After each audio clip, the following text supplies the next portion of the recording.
Hello and welcome to today's session. My name is Ken. I'm a verbal GMAT trainer with the GMAT program. So today we'll be handling a very simple topic, which is redundancy. So what is redundancy? So redundancy is simply repetition. In other words, it is the appearance or use of two words or phrases in the same sentence that portray the exact same meaning. So this means that there is either two different words or two phrases that have the exact same meaning. So redundancy reduces conciseness and it makes the sentence clumsy and hard to read or understand. So this means that whenever there's a repetition, especially if that repetition is unnecessary, you have a sentence that is less concise. So to make the sentence more concise, you must eliminate all the unnecessary repetitions. So redundancy sometimes distorts the meaning of the sentence. So if you notice in our sentence here, we have italicized sometimes. So this is because if you say may distort the meaning of the sentence and you say sometimes distorts the meaning of the sentence, you are basically saying the same thing. So may, it insinuates that sometimes it happens. And then sometimes insinuates that this distorting of the meaning of the sentence may happen. So this is one subtle example of redundancy. So as I said, it falls under meaning and conciseness in the eliminations order of priority. And as we always say, remember there are three levels. There's grammar, which is the most important. And then there's the meaning, which is equally important. And then there's conciseness, which comes after these two. So in the previous slide, we said that redundancy affects both the meaning and the conciseness. So in our eliminations, we said that the non-negotiable ones are grammar and meaning. So if redundancy changes the meaning, of course, that becomes now a very serious error. So that way we can easily eliminate redundancy. So because it's a meaning stroke conciseness error, sometimes it doesn't affect meaning, it affects conciseness. So you really have to eliminate based on grammar and meaning first before coming to conciseness. So before eliminating, one, check if it's an instance of emphasis. So this means that a word may be used to emphasize something and then it may appear like redundancy. So please check if it's an instance of emphasis. And then make sure that the remaining choices don't have more serious grammatical stroke meaning errors. So this means that you have to look through all the other choices and then see if you have an option that is grammatically and meaning-wise correct, because you may eliminate based on redundancy, then find that the rest of the answer choices, say 4 of your answer choices, have more serious grammatical or meaning errors. So you end up now trying to redo the question because you have somehow eliminated all of the answer choices. And then employ a simple redundancy test. So what is this test? So one, completely remove one of the words or phrases you suspect is redundant. So because if something is redundant, it's portraying the exact same meaning as something else in that sentence. So if you remove this one phrase or word, the meaning should remain unchanged. So the second step is check if the meaning remains exactly as intended. So you remove one of the words or phrases, and then you check if the meaning of the remaining part of the remaining sentence is exactly as intended. So if the meaning is conserved, so if it doesn't change, you've got your redundancy error. But if it changes, even if it changes just slightly, you just move on from redundancy and focus on other errors because there's probably no redundancy error. And we'll see how it can change slightly. So be careful not to assume that modifiers, adjectives, or adverbs are redundant. And you'll notice that all these just give more information. And because sometimes they are absolutely necessary in a sentence, do not just assume that just because they're giving more information, they're redundant. Then if a word is expressing the same measure of, say, some action, it may have an impact of meaning if dropped. So this means that a measure, so if a word or a phrase is expressing a measure of something, be careful before you drop it. Some of the examples here are significantly or rarely. So if you say that, say, action A significantly reduces one's chances, and then you have action A reduces one's chances. So you can look at, so this is action A, action A. So you can think that this significantly is not necessary because this sentence portrays the meaning that this action A reduces so my chances, but the first sentence says significantly, so it isn't just reducing, maybe slightly or just reducing, but significantly reducing. So this is one example that we are saying. It may be used for emphasis or just giving a measure of how this action A reduces one's chances. So be careful of that. So as we said, once you spot redundancy, make sure that before focusing on redundancy, all the other options have more serious errors, or you make sure that there is maybe some options that are grammatically sound.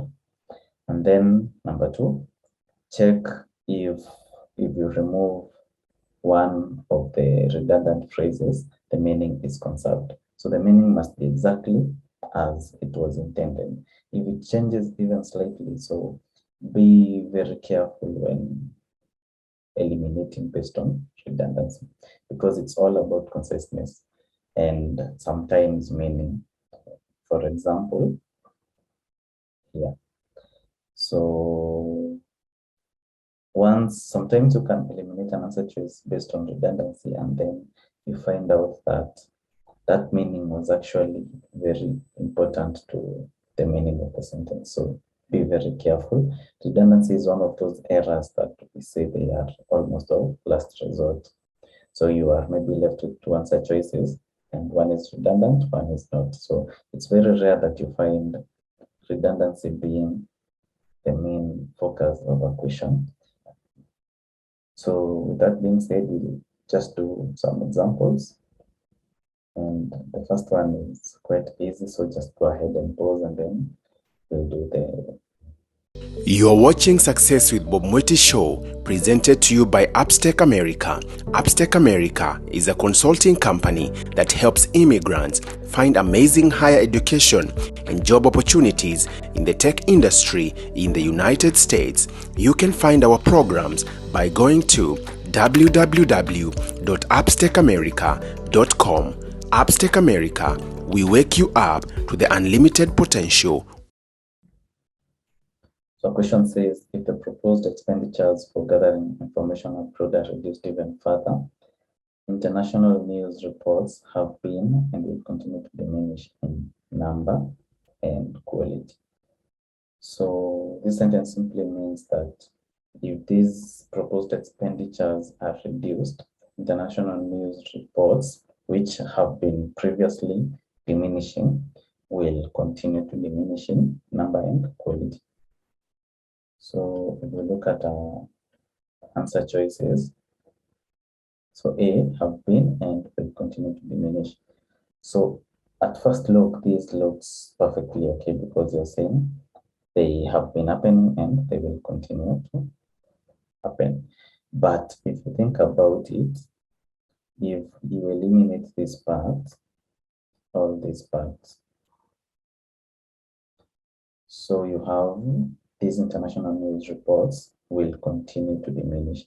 So just that phrase already means that the diminishing is already happening, or it has been happening, just that now it will continue to happen. So there's really no need to have this phrase have been and then saying will continue to diminish. So this is redundant. B, same. So have and will continue to diminish. Same error. C will continue to diminish as they already did. So this one, number one, is redundant. Number two, it doesn't really make sense meaning-wise, because they continue to diminish as they already did means that the diminishing already happened. So it says that it isn't happening, it already happened. So if it already happened, how then is it continuing to diminish? So C is out. D, of course, a redundancy error. And then as they have already. So as they have already, so it's more or less the same as C. And then E will continue to diminish. So you notice that E is just A without this part that we removed. So E is definitely more concise. So for that reason, our answer is E. So this is a very simple example. It will rarely happen that you have an example purely based on redundancy. So most of the times redundancy will help you eliminate just maybe one answer choice or maximum two, as we'll see in our next example. So in this example,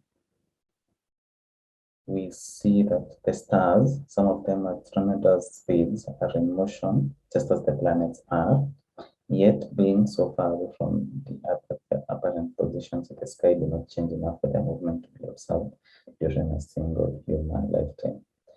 So the meaning is that, so the planets are in motion, and also the stars, just like planets, are in motion at tremendous speeds, but they are so far away from the Earth that their apparent positions in the sky, so how they appear in the sky, does not change enough for this movement to be observed during a single human lifetime. So we go straight to our answer choices. So we have A, the stars, some of them at tremendous speeds are in motion, just as the planets are, yet being so far away from the Earth, blah, blah, blah. So here you have modifier. So you'll notice that the entire of this sentence, if you pick option A, is not a complete sentence, or is a dependent clause. Because this being a modifier, it happens that all these from here until here is a modifier. So you haven't really said what this does do. So this is just giving more information. So for that reason, it's just an incomplete sentence, which is wrong grammatically. So A is out. B, like the planets, the stars are in motion. Some of them at tremendous speed. So you notice that, of course, this is a pronoun, and it's standing in for the closest noun, that is the stars. So the stars, some of the stars. So because of course there's agreement there, so plural and plural, but they are so far away from the Earth that their apparent positions in the sky do not change. So if you notice, this construction is a bit weird, but there's not really any grammatical error. These are some of those sentences like that normally you wouldn't use in a spoken English, but grammatically they are correct. So let's keep the C. Although like the planets, the stars are in motion, so up to there that's okay. Some of them at tremendous speeds, so we are assuming it's of course the closest that is being replaced here by the moon. So although like the planets, the stars are in motion, some of the stars at tremendous speeds, so they are of course in motion at tremendous speeds, yet so far away from the Earth that their apparent position in the sky do not change. So you have these which portray contrast, and then yet also is portraying contrast. So the right way to frame this would be, although like the planets, the stars are in motion, some of them at tremendous speeds, so they are so far away from the Earth that their apparent positions in the sky do not change enough for movement to be observed. Or like the planets, the stars are in motion, some of them at tremendous speeds, yet they are so far away from the Earth. So you can't really use although and yet in the same sentence. So there we have a redundancy error, and because we said you can't really eliminate based on redundancy, but this, even the construction itself is very wrong, using two contrast, two phrases that are used to contrast in one sentence. So we can eliminate C, or we can keep C, but B is obviously more concise, so we can eliminate C simply. Then D, as the planets, the stars are in motion, some of them at tremendous speeds, but they are so far away from the Earth that their apparent positions in the sky do not change. So again, D looks okay. The problem is the use of as. So you can't use as with nouns. As has to be used with actions. So see, like here we are using like the planets, but here you can say as the planets. You can say as the planets do, or as the planets move, the action, the stars also move at tremendous speeds. So for that simple reason, to result, E, the stars are in motion like the planets, some of which at tremendous speeds are in motion. But so the problem with E is just the diction. So the stars are in motion like the planets, some of which at tremendous speeds are in motion. So of course we're talking about motion, and then you have to repeat yourself are in motion. So just combining all that sentence, the diction and construction is all wrong. And of course, if you compare the construction of E and B, B is a better construction. So for that reason, you can simply eliminate E and we get our answer as B. So be careful when handling sentence correction. Have an eye out for redundancy, and even if you spot redundancy, as long as you don't have any better answer, or as long as you haven't made sure that the other options are grammatically sound, do not just eliminate. Just go through the other answer choices first, and then when you find an answer that is both grammatically correct, has the correct meaning, and is concise, you can also eliminate these redundancy errors. So that's it for our lesson today. And see you in our next lesson. Bye.